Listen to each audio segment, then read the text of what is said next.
I'll just start. So I'm going to turn transcription off because it's very distracting. There we go. Right. So yeah, this session is about our cyclical calendar. Don't worry, I'll explain what that means. What I'm gonna do today is talk through it, talk a bit about the background of it, and yeah, just give you a bit more of an understanding of it. And I believe that there's going to be some more work that you're going to be doing on Saturday at the SLT meeting, which I won't be there for. Hence the run through today, and obviously because you'll be quite busy on Saturday as well, it's better that I run through it with you all today. So I'm going to look away from the screen now, so apologies for that. I'm not being rude. Right, I will share my screen. Right, and there we go. Hopefully you can see the title page of the presentation now. Perfect, thank you. I will keep looking over if anyone's got a raised hand, but there aren't too many people in here, to be honest, so do feel free. If I don't spot it, just speak up, it's fine. Yeah, so you may or may not have heard about our cyclical calendar that we've been working on, but don't worry if you haven't, because I'm going to give you an intro now to it. So let me know if you have any questions. So for this session, I'll talk through what our cyclical calendar is and what it's for, the background, a little bit of background on how we got here, just to give you a bit more context, and a run through of the calendar month by month so that you're ready to look at it on Saturday and look at a few other things. So following the session, yeah, exactly, you'll be talking through it in the campaign, talking about the campaign spaces that are available. So just what we needed. So what we needed was a planning tool for our most important student-facing activities that happen on a regular basis, hence the cyclical word, cyclical. It's on a regular basis. And we needed that to improve the students' experiences of the association events and activities, to improve students' knowledge of what's going on and when, so that it's not, hopefully not so confusing, which is some of the feedback we get sometimes. To manage communication intensity and clarity, so the number of the amount of communication that's going out at any particular time.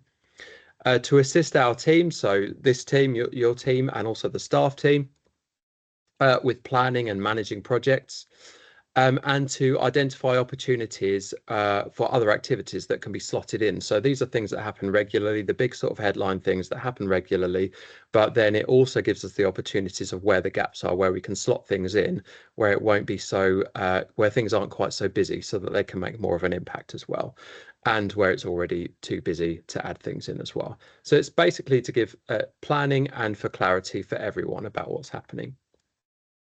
So we developed a cyclical calendar of the major and regular student-facing activities. So just a short bit of background so you know how we got here. So a working group produced a concept, and I think it was April 2023 when it was first produced. And this was the first concept. Don't worry about reading it all because I'm going to show you through the latest one, but you can see the kind of general thing, sort of the major events. Freshers starts in February, consultations in March, online conference in June, that sort of thing. Team managers were then asked for all their student-facing projects. So I asked them to produce, to answer a survey where they put in details of all the student-facing activities that they do, or their teams do. And this was the result. So this was one result. So this is the annual membership survey, but every project had one of these cards produced in the end. So you can see that I asked them for a brief description, a planned project start date, a finish date, when the project becomes student facing, highlighted yellow there, the project length, possible alternative dates to see if we could move things around to slot things in a logical way, the number of staff involved for project planning, the expected student reach. So we had certain categories. This one's over 1,000 because it's the annual membership survey, and the strategic aims that it hits. And so we had one of these for every project that each team manager sent me. We then had a staff away day, and we produced these. So this is the June example, but we had these big papers all around the room where each of these is, you can see these white rectangles here. That's one of those projects that I just showed you. Each one was up there We ask staff to add in all their other activities as well, which is all the post-it notes, and then comment with things like, you can see like a green sticker there, that's to keep the project and keep it where it is. We had yellow, which was keep the project but possibly move it or alter it. And then we had some reds as well, if people were suggesting we stop doing them. The SLT, so the previous SLT, were also consulted in a very similar way. We did the same activity, it was just online, so just done in a slightly different way. But lots of people were consulted, and we did that for all the months. And then recently, so post-conference, a new version of the calendar has been formed. And we consulted with the current president and deputy president, so Natalie and Andrew, and the directors. And a couple of weeks ago, we presented it to the staff team as well. So that's the version I'm going to run through with you. So just a reminder of the purposes. So it's an integrated calendar of student-facing events. It's a project planning tool. It identifies times when comms will be particularly busy or just busy. And it identifies gaps, which are the opportunities. And it's a promotion planning tool. So it's allowing coherent and flowing messaging. So everybody knows ideally what's coming next. And at one event, we can promote to students what's coming next. So we always know what's coming next. What are those key events that are happening next? Just a couple of things to note are that, go back one, these are our top level student facing events. So it's not all of our activities. We have plenty of other things that will happen, but these are the main things that happen. So the main headline things that happen each month. And months only show when those items become student facing. So it doesn't include all the planning that happens. So for example, if something happens in June, for example, conference, then there's months of planning. That's not shown on the calendar. It's just showing when things are going to be student facing.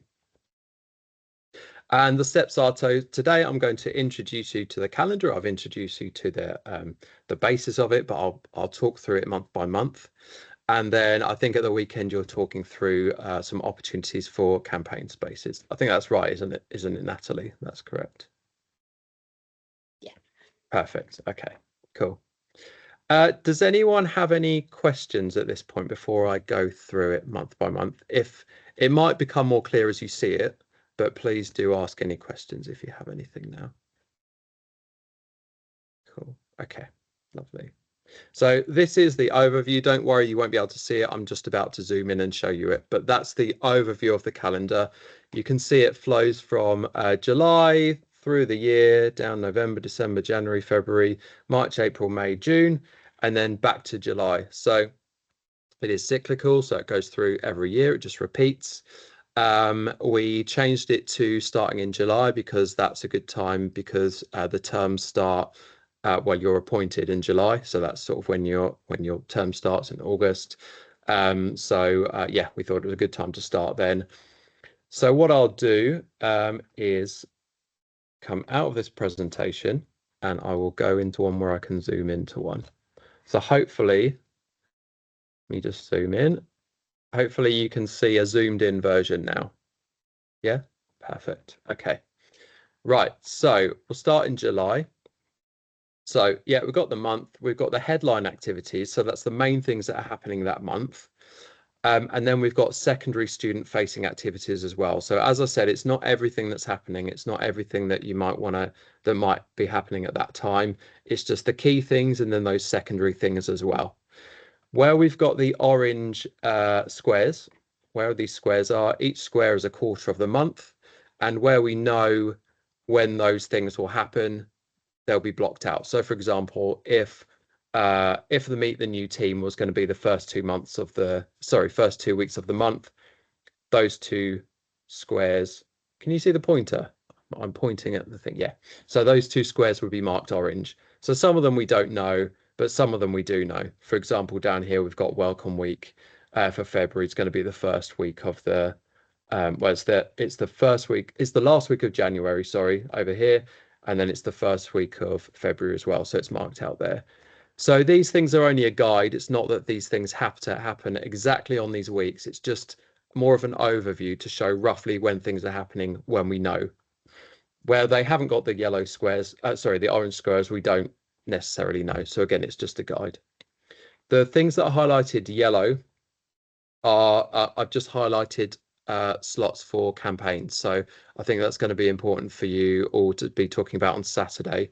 I've just highlighted them. The final one won't have those highlighted. I've just highlighted them to highlight that for you for now and on Saturday. So that's the only reason those are highlighted, because they're kind of the opportunity areas really.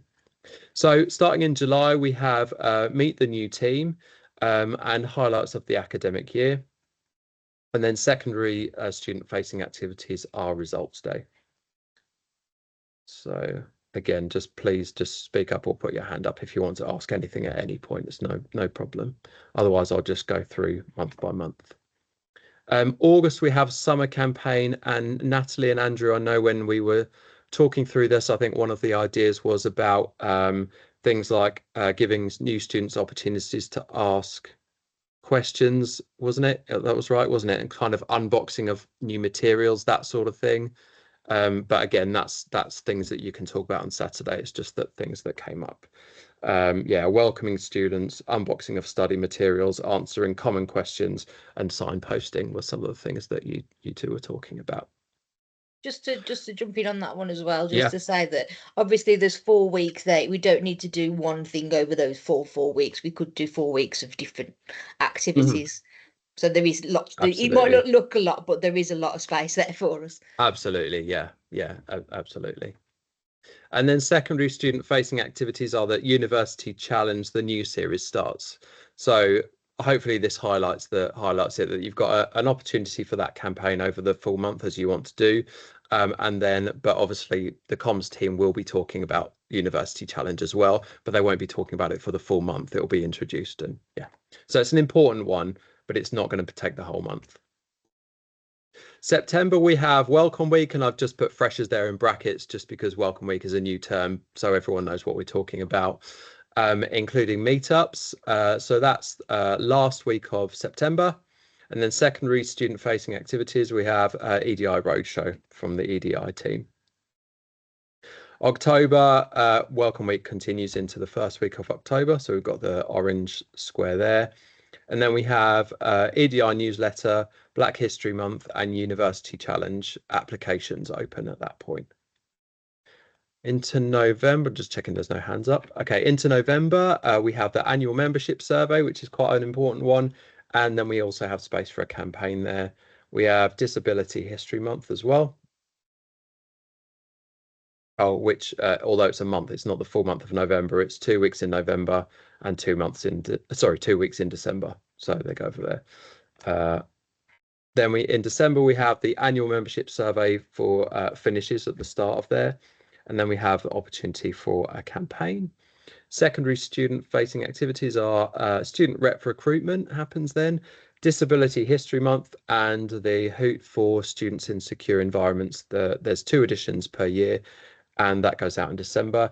And there's no particular reason why these squares aren't highlighted. It's just an error that I will go and fix after we've had this meeting. So January, we have Welcome Week for freshers again, including meetups, and we have the opportunity for a campaign or campaigns.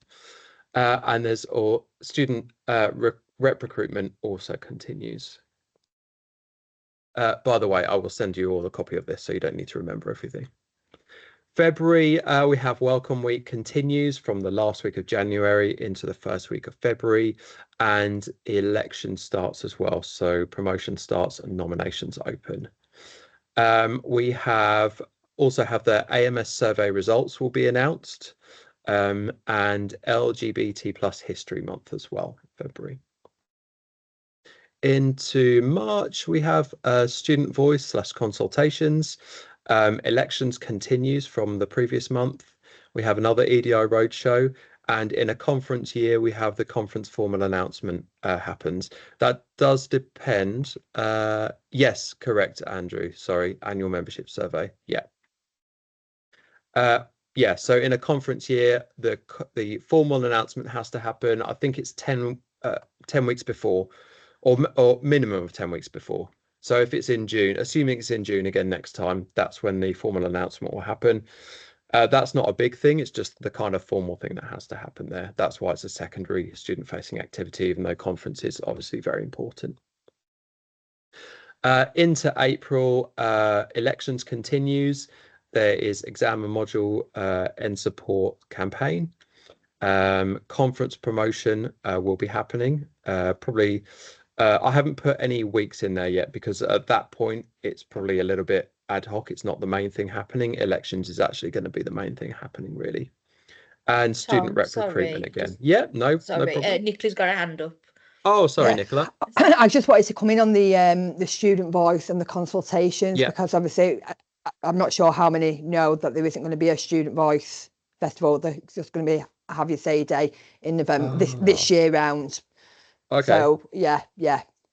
So there's not going to be a student voice. There's going to be consultations. They're splitting it. So yeah. So because I'm on the because I'm on the student consultation management group. So what they're doing is they're going to have a Have Your Say Day like we did last year in the November.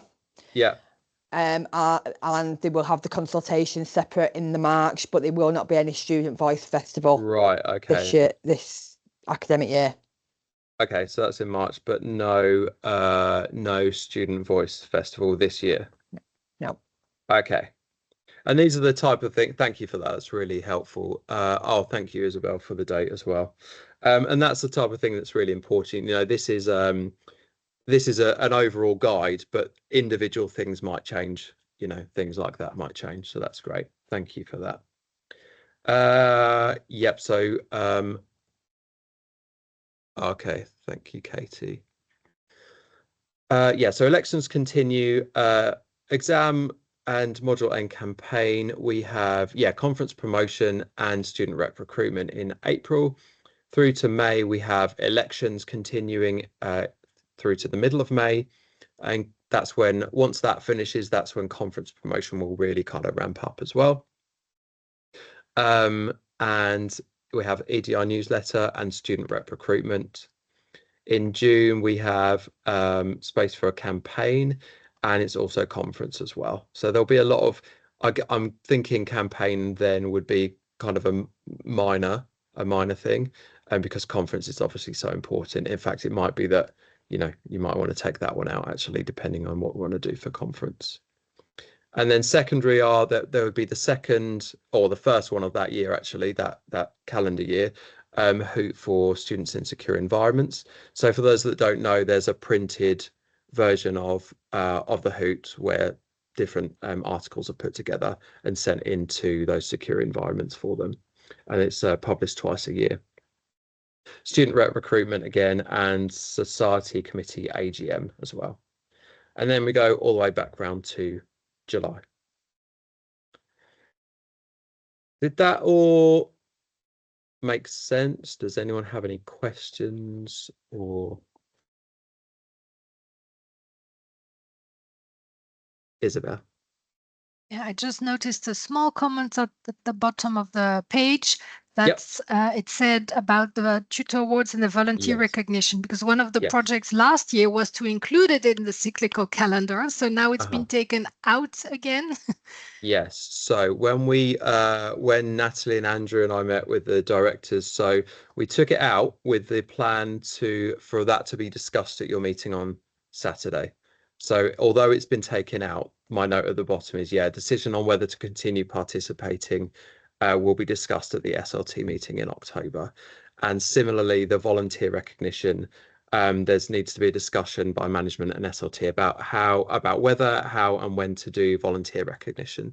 So although it's out at the moment, it's a kind of TBC for you all to discuss, and I can put that back in if that's what you decide out of your meeting on Saturday. Just to come in on the tutor awards one, we're waiting on a paper from Pete because he's done a sort of a review of the tutor awards, so that we can make a decision as to whether we continue them or not. So it will probably end up going into the team space because it won't be ready for Saturday. Okay, no worries. Cool. And where did that come from, whether to continue or not? Was it by management who raised it that we shouldn't continue, or? I mean, I didn't know it was up for it. I know, but I didn't know that it was up for discussion. And well, it was up for discussion last time, but we ended up going with it again, because there was never really a conclusion to that what do you call it, to that work. So what we've done is obviously run it again, and then Pete's just going to put together some information, and then we can make a decision. Obviously, if it's very resource intensive but not very student engagement, then is it not, you know, maybe it's that question of, is it worth it? But if it's really good for student engagement, then that's, you know, is it worth it, but is it worth putting it somewhere else? So those are the kind of conversations that will be had, very similar to what was had before, but hopefully with a conclusion. Thank you. Cool. And there, you know, we've got some awareness days or months. So we've got LGBT plus History Month. We've got the what else have we got? The Black History Month and Disability History Month. That's not to say that other awareness days can't be included, but this is, as I said before, this is the top level stuff, and it might be that you decide to you know, take some of those campaign spaces with awareness days or that sort of thing. So it's not saying no to those other things, but that's decisions that you all need to make about what to slot in where. And they're the main three that we wanted to keep in. Just to say as well around the elections part. Yeah. So it will be a feature of the calendar every year, even though our term's only 2 years, because of the change in conference. There'll be trustees. So 1 year it'll be from 2026. 1 year it'll be trustees. 1 year it'll be SLT. So there will always be some kind of election going on. Yeah. Which is why this time we're going to try and run the by-election at the similar time as a bit of a test to see how well that works as well within the calendar. Perfect. Yeah. Cool. And obviously the conference is only every other year. Yeah. Hence why it says in a conference year. If it's not a conference year, which it's not one next year, then that's a space. And yeah, so for example, June, non-conference year. Yeah. Is that all okay? Does anyone want to zoom in on any of the other parts? I will send it around to you so you can all have a copy. There is a question from Andrew in the chat. Sorry, about Andrew. The start of what the start of our year is. So in terms of SLT, we start in July. So we sort of running the calendar from July to July, or July to the end of June.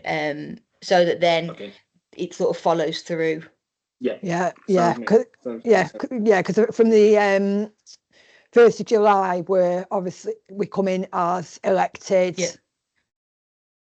Yeah, and then from the 1st of August, we are fully in our role. Yeah. Okay, makes sense. Thank you. Yeah.